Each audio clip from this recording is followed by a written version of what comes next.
2006లోనూ Balu cinema అయిపోయిన తర్వాత నాకు అపెండిక్స్ ఆపరేషన్ జరుగుతూ ఉంటే ఓ హాస్పిటల్ అపెండిక్స్ ఆపరేషన్స్ నేను కూర్చొని ఉంటే ఒక ఉన్నతాధికారి వచ్చాడు, ఒక పోలీస్ అధికారి నా కాడికి, ఉమ్మడి ఆంధ్రప్రదేశ్లో సంబంధించిన ఒక పోలీస్ అధికారి. అప్పుడు చెప్పాడు, మీరు పాలిటిక్స్కి వస్తారా అంటే నేను ఎందుకు వస్తాను సార్ అన్న. మీ అన్నగారు వస్తారంటే లేదు సార్ నాకు తెలియదు అన్న. లేదు మీ మీద బద్నాం చేయడానికి ప్రయత్నం చేస్తారు, మిమ్మల్ని మీ మీద ఏమో అటాక్లు చేస్తారు. ఏం అటాక్ చేస్తారు? మీ మీద కేసులు పెడతారు, దేనికన్నా? ఒకవేళ మీరు రాజకీయాల్లోకి వస్తారేమో. అప్పుడు దాకా నేను నిర్ణయించుకుని నమ్మలేదు.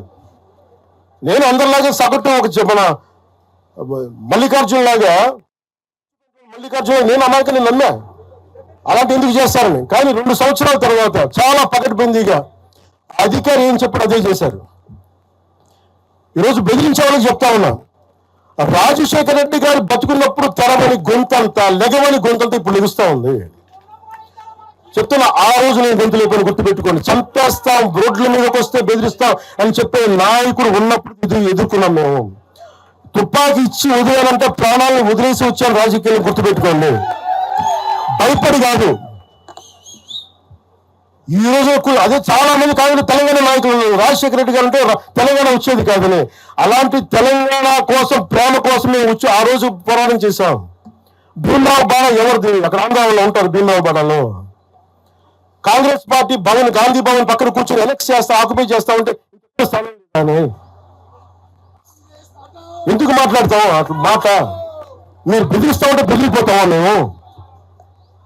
ఇది ఒక కాంగ్రెస్ నాయకుడి గురించి కాదు. రేవంత్ రెడ్డి గారు ఇప్పుడు వచ్చారు కాంగ్రెస్ లోకి. ఇదే రేవంత్ రెడ్డి గారిని అఖిల పక్ష సమావేశానికి ఆయన పిల్లలాగా రేవంత్ రెడ్డి గారిని ఆయన టీడీపీ నాయకుడు అని చెప్పి ఆ రోజున అది మాకు తెలుసు. మరి ఆ రోజు కూర్చోబెట్టి ఆయన కూడా ఉన్నారు. ఆ రోజున ఎవరు ఎటవుతారో ఏం తెలుసు మనకి. అసలు ఆ రోజు ఆయన జైల్లో పెట్టారు, ఇబ్బందులు పడ్డారు. అలాంటి ఆయన ముఖ్యమంత్రి అయ్యాడు. ఆయన మనస్ఫూర్తిగా శుభాకాంక్షలు తెలియజేశాం. ఈ ఎంటైర్ ఫియాస్కోలో ఆయన ప్రమేయం ఉందని నేను చెప్పట్లా, కేసీఆర్ గారి ప్రమేయం ఉందని చెప్పట్లా. కొద్దిమంది వాడుకుంటా ఉన్నారు, వీళ్ళెవరు ప్రమేయం ఉందని నేను చెప్పట్లా.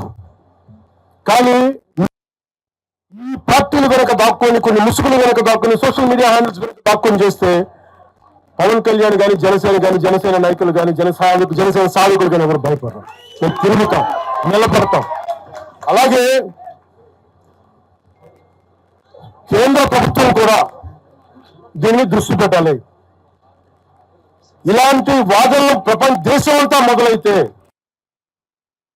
హిందీ గోబ్యాక్ అని, హైదరాబాద్ లో మార్వాడి గోబ్యాక్ అని, నార్త్ ఇండియా గోబ్యాక్ అని, తెలంగాణ యాస భాషలో హిందుస్థానీ ఉంటుంది, హిందుస్థానీ.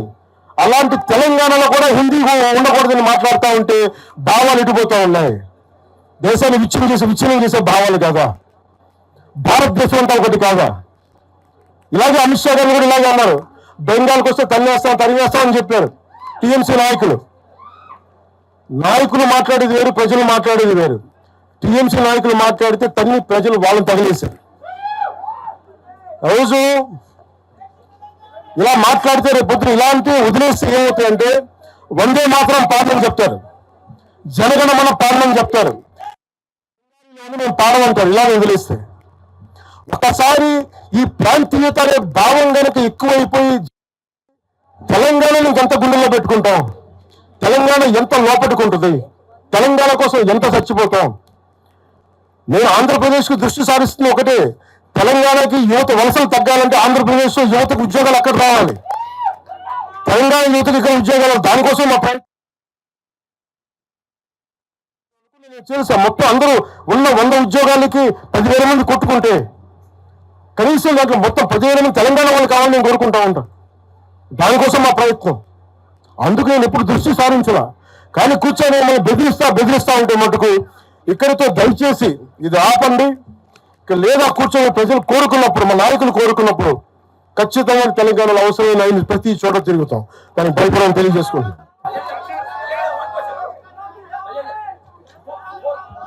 నేను పారిపోలే సార్, చెప్పండి సార్.